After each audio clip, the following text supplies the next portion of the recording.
mentioned before, essentially my whole life, I've had really bad anxiety, whether it's social anxiety or just in general. Throughout the day, I'm mostly terrified of like imaginary things or things that I perceive to happen to me at all times. And growing up, this made it very hard for me to relate to other people and hang out with other people. Like if I was walking across a bridge with my dad, I was terrified because I imagined there were all these different ways that I could fall off, that kind of thing. So at school and in life, it was very difficult for me to relate to other people.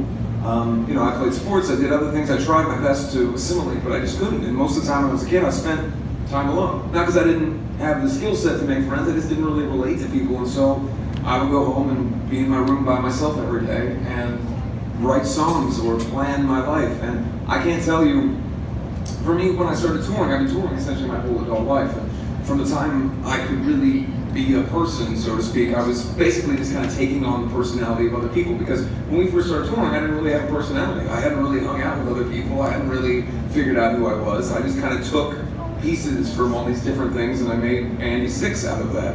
And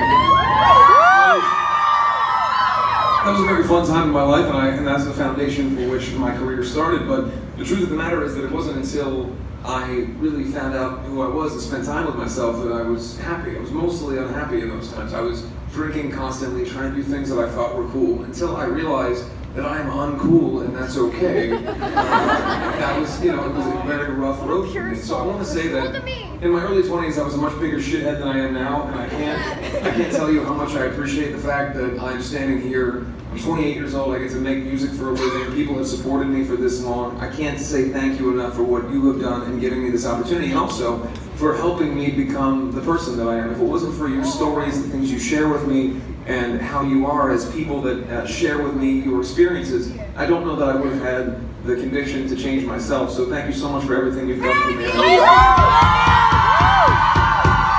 song was up to you guys, it's called Put It On Me.